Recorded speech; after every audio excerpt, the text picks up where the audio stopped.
Well, they are kids, all right. We've heard of them as young as 6 years old. But they're not harmless. Graffiti is often an outlandish eyesore. It costs a small fortune to remove. And it can be fatal.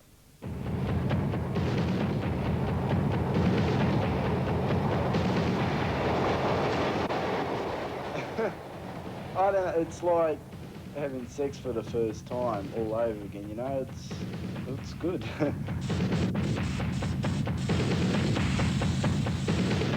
Fame, that's the whole, that's the main goal, fame. There are thousands of them out there, the graffiti gangsters. They range from kids cultivating cool to violent thugs. The damage bill for all this is $50 million a year in Sydney alone. Ken Stevens may call himself a writer, but his message isn't easy to read. What does that say? Cat in the hat. That's what you call toy in a way. Toy? Yeah, it's not really toy, but it's not really good, you know. You won't see 16-year-old Julian Neal's name on walls, but you can't miss his tag. Gane, left like a calling card all over Sydney. But, you know, I get a kick off, you know. I like doing dangerous things, but having fun too. The graffiti artist lives in a world of his own, and he has a language of his own too. The most common word is tag, which is the name a graffiti artist gives himself. So, pest, for instance, is a tag. There's piece, as in masterpiece, which is like a complete work. And then, when you see a whole row of carriages covered with paint, that's what any graffiti artist would call a really good hit.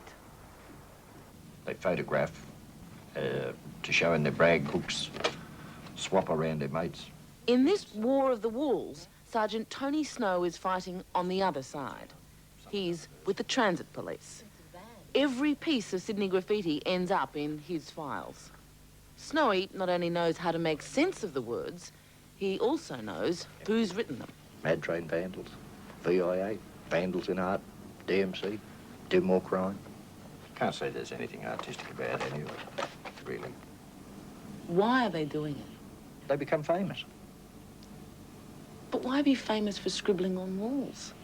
Well, they seem to think that they're all Picassos, I think. One obvious solution to graffiti is make it legal. 60 Minutes found the wall, got the owner's permission. If they really are Picassos, now they can prove it. Move over a bit more. Serious. He's doing the piece. I'm saying you should move over a bit more. Just a fraction. No, that way. So you fill the wall up more because the curtain's going to go there. Got a gun? You have to admit, Julian and Ken do have the artistic temperament. Boy, the G's all right. The N star and the M are too big for the MA, G. But you're the one that stuffed it up. No, it's exactly like your outline. I just fixed it up for you. It was nice and easy in the beginning. I'll do it. Do it, huh? Once they're underway, it's serious work.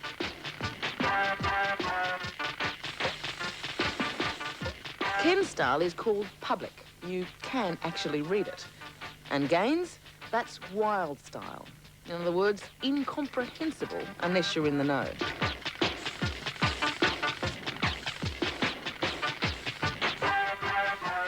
So, is it art?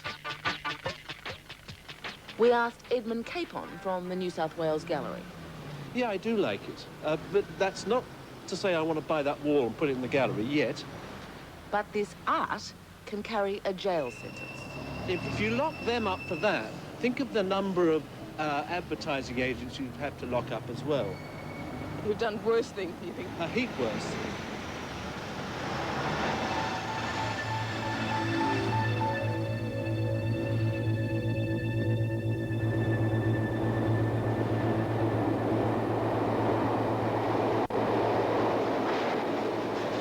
It's the graffiti underworld, a maze of tunnels deep beneath Sydney. But even Melbourne people know that the trains are stored here, as well as Brisbane, blokes that come down here. We've actually had Brisbane fellas here before. But they like to let you know where Oh, they come yes, they from. let you know. They like to leave their tag, and they like to leave the crew and where they're from around. And this is what they come for. The perfect parked target. Said, it's like a subterranean heaven for graffiti writers. They come down through this way. Their thrill in the dark.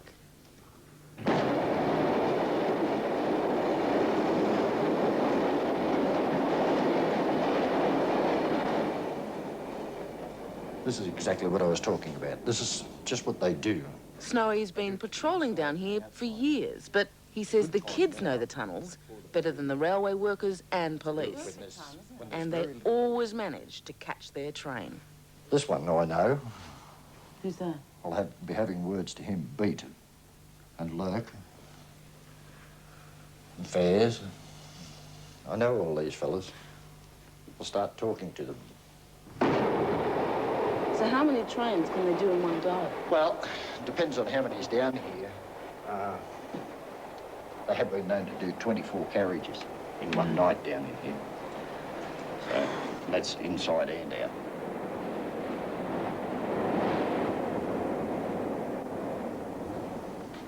One o'clock in the morning. 2 hours before, 60 Minutes received an anonymous phone call inviting us to come and see a real hit on a train parked inside Sydney's largest railway repair yard.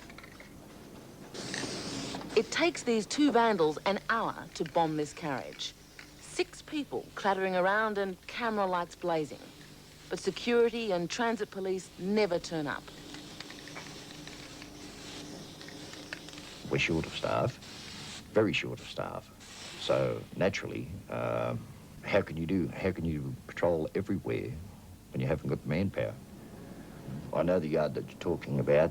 I've seen the photos of the train, but there is only a small number of security guards there. So it's unfortunate. Had they been in that area, I can rest assured of one thing, you'd have been in the police station as well, probably screaming for help from us.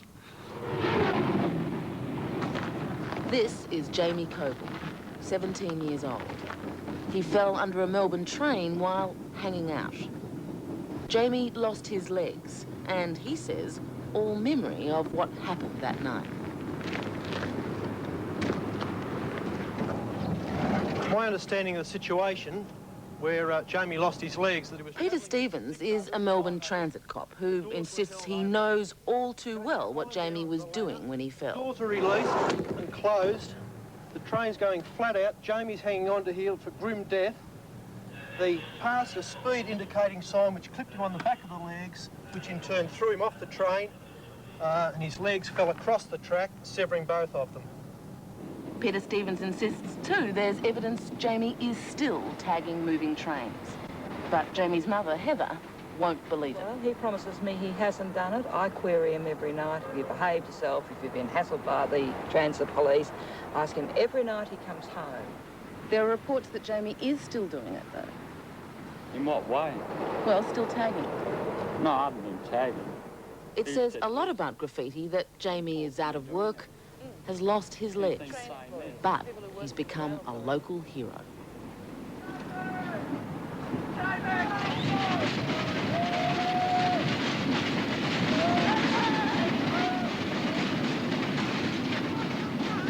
Some of these kids, it's grabbed them like a form of alcoholism or nicotine. I've actually had one in tears in front of me where he claims that he can't get on a train without having a can of spray paint or one of those monstrous felt tip marking pens in his pocket. He feels alone if he gets on a train and he doesn't have one with him. And this kid is dead serious. He was in tears telling me about it. They're serious about paints, pens, and appearance. Clothes are part of the cult. The right label jacket and designer running shoes. The more expensive, the better. What they can't afford, they steal. Yeah, I've stolen clothes, you know, since I've been bombing and that, but now, you know, I buy clothes, I work, you know, so I don't have to steal. Amanda Neal, Julian's mother. You asked me where they get their clothes. I'd say most of them would probably do what they call racking. You know, they wrap their clothes. Steal it. Yeah. A lot of people would see that really it's the role of a parent to stop their child breaking the law. That's a fundamental thing that a parent does. That's right. Some to the extent where it encourages the child to break the law. But it is, it's against the law. Right. According to the judicial system, not necessarily to Gane or his friends. In those gangs there is violence, there is crime, That's right. there's drugs. Yeah, we're not all angels, you know. These are the sort of things that the police have taken off the graffiti kids. A key, which they've made themselves to open the railway carriages. And a camera, because they love to record their own work. But far more sinister, there are weapons. A knuckle duster, very vicious implement. And the knife. And remember that the people using these are 14, 15, 16 years old. Of course we do a lot of bad stuff, but we try not to... We try to hurt the big man, but not the little man, you know. Graffiti keeps going up as quickly as it's cleaned off. A teenage obsession with law-breaking and leaving a mark. Another contagious disease with no cure in sight. I don't like plane trains. They bore me. They really bore me. Covered in dust, they're all the one colour. I mean, it's boring enough taking a train ride, let alone having to look at the goddamn things. You got to be violent in a way these days just to survive, you know. If you didn't stand up for yourself, like as a teenager these days, you'd just end up getting trodden on all over the place, you know. We're going to try and stop it. They're not artists. They're criminals in the making. That's all they are.